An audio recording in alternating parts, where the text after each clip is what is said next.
नमस्कार, मैं हूं आशुतोष और आप देख रहे हैं टेलीकास्ट न्यूज़। बिहार में जब से जातिगत जनगणना की सर्वे रिपोर्ट आई है उसके बाद से बिहार की राजनीति में उबाल है। कई प्रमुख दलें जो बिहार की राजनीति में काफ़ी सक्रिय रहती हैं और कई प्रमुख राजनेता हैं इस पर सवाल खड़े कर रहे हैं। उनका कहना है कि जो यह जातिगत गणना की गई है उसमें कई प्रकार की त्रुटियां हैं। कई वरिष्ठ राजनेताओं ने तो यहाँ तक कहा है कि खुद उनके पास सर्वे करने वाली टीम नहीं पहुँची है। ऐसे में बिहार की राजनीति को लेकर देश भर में इन दिनों चर्चाएं आम है। वहीं बिहार के मुख्यमंत्री नीतीश कुमार जो हैं वो इस सर्वे रिपोर्ट के आधार पर राष्ट्रीय स्तर पर अपनी राजनीति को चमकाने में लगे हुए हैं और वो देश की तमाम जो पिछड़ी, अति पिछड़ी और दलित जातियां हैं उनके बीच में अपनी एक बड़ी छवि बनाना चाहते हैं ताकि राष्ट्रीय राजनीति में उनके लिए आगे का रास्ता काफ़ी सुनहरा हो। जैसा कि हम सभी जानते हैं, इंडिया गठबंधन को एकजुट करने में नीतीश कुमार की भूमिका अहम रही है, लेकिन उसके बाद कोऑर्डिनेटर पद को लेकर खींचतान चली और नीतीश कुमार अब तक कोऑर्डिनेटर नहीं बन पाए। ऐसे में ये जो सर्वे रिपोर्ट को आनन फानन में जारी किया गया है उसे लेकर राष्ट्रीय राजनीति में भी चर्चाएं जोर हो गई। वहीं कांग्रेस पार्टी भी इस गणना के समर्थन में है और बीजेपी पर हमलावर है कि उसे राष्ट्रीय स्तर पर यह गणना करानी चाहिए। खैर, फिलहाल हम बात अगर बिहार की करें और बिहार के एक प्रमुख नेता जो इन दिनों काफ़ी चर्चाओं में हैं, जो बिहार में पदयात्रा पर निकले हुए हैं। जी हाँ, हम चुनावी रणनीतिकार प्रशांत किशोर की बात कर रहे हैं जो अब एक राजनेता के तौर पर भी अपनी पहचान बनाने के लिए सक्रिय दिख रहे हैं। वो जन सुराज की पैदल यात्रा पर निकले हुए हैं। उन्होंने मुख्यमंत्री नीतीश कुमार पर कई सवाल दागे हैं और उन्होंने ये कहा है कि जिस प्रकार से बिहार की सरकार, मौजूदा सरकार, महागठबंधन की सरकार ये कह रही है कि जो पिछड़े, अति पिछड़े और जो निचले तबके की जो जातियां हैं उनके साथ हकमारी की गई है, ऐसा अब नहीं होगा और जितनी संख्या है उतनी भागीदारी उन्हें मिलेगी।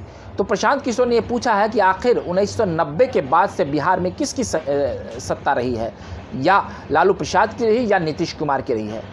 तो 90 के बाद से इन दो राजनेताओं ने पिछले 33 वर्षों में बिहार का बेड़ा गर्क किया है और यदि पिछड़े और अति पिछड़ों को उनके हक देने की बात थी तो आखिर उनकी हकमारी किसने की। प्रशांत किशोर ने कई सवाल दागे हैं और उन्होंने जमकर हमला बोला है मुख्यमंत्री नीतीश कुमार पर। उन्होंने यहाँ तक कह दिया है कि नीतीश कुमार की राजनीति अब विराम लगने वाली है और आगामी लोकसभा चुनाव में उनकी पार्टी को 5 सीटों से ज़्यादा नहीं आने वाली है। पूर्व में भी उन्होंने कहा कि बंगाल में हमने भाजपा के लिए यह भविष्यवाणी की थी कि भाजपा को वहाँ पर विधानसभा चुनाव में 100 सीटों से ज़्यादा नहीं आएगी। अगर ऐसा हो गया तो मैं राजनीति में कभी नहीं आऊँगा और संन्यास ले लूँगा, और वैसा ही हुआ। वहाँ पर भाजपा 100 सीटों से नीचे सिमट गई। उसी तरीके से बिहार के मुख्यमंत्री नीतीश कुमार की राजनीति की बात वो कर रहे हैं कि अब उन्हें समझ नहीं आ रहा है कि वो बिहार की राजनीति को किस दिशा में लेकर जाएँ। और उन्होंने यह भी कहा कि मुख्यमंत्री नीतीश कुमार अगर अति पिछड़े और पिछड़ों की इतने ही हितैषी हैं तो राजनीति में उनकी हिस्सेदारी को उन्होंने पूर्व में भी क्यों नहीं दिया।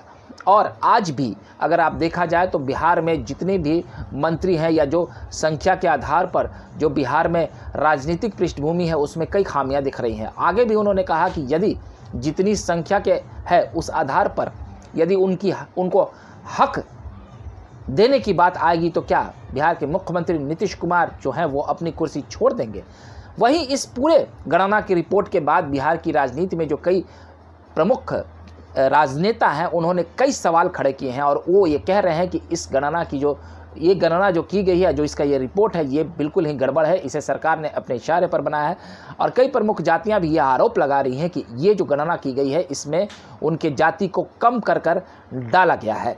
वहीं प्रशांत किशोर ने कुछ और हमले बोले। उन्होंने कहा है कि जब से मुख्यमंत्री नीतीश कुमार को प्रधानमंत्री बनने का सपना दिखने लगा है तब से वो बिहार की राजनीति से पूरी तरह से कट रहे हैं और लालू प्रसाद के साथ मिलकर जो बिहार की राजनीति चल रही है वो पूरी तरीके से अब नीतीश कुमार की जो राजनीति को है वो विराम लगा देगी और नीतीश कुमार के प्रति अब जनता में कोई विश्वास नहीं रह गया है। और उन्होंने यहाँ तक कहा है कि बिहार की राजनीति में अब जनता एक नए विकल्प की तलाश कर रही है। पहले विकल्प नहीं था तो उन विकल्पों के आधार पर इन्हें जो वोट मिलते थे, चाहे वो दलित हो, महादलित हो, पिछड़े हो, अति पिछड़े हो, अल्पसंख्यक समुदाय, इन सभी को अगर आप देख लें तो उनका कोई उत्थान नहीं किया गया और उनके विकास में सबसे बड़े बाधक लालू प्रसाद यादव और नीतीश कुमार ही रहे हैं। ऐसे में ये एक बहुत बड़ा मसला है कि प्रशांत किशोर ने जो हमला बोला और उन्होंने कहा है, इस पूरे सर्वे को गलत बताया है और उन्होंने कहा है कि इस केवल राजनीतिक लाभ लेने के लिए यह कोशिश की जा रही है। बहरहाल आपको हमारा ये वीडियो अच्छा लगा हो तो उसे सब्सक्राइब कर दें। अगली बार हम फिर नए वीडियो के साथ हाजिर होंगे, तब तक के लिए आप हमें इजाज़त दीजिए। बहुत बहुत धन्यवाद।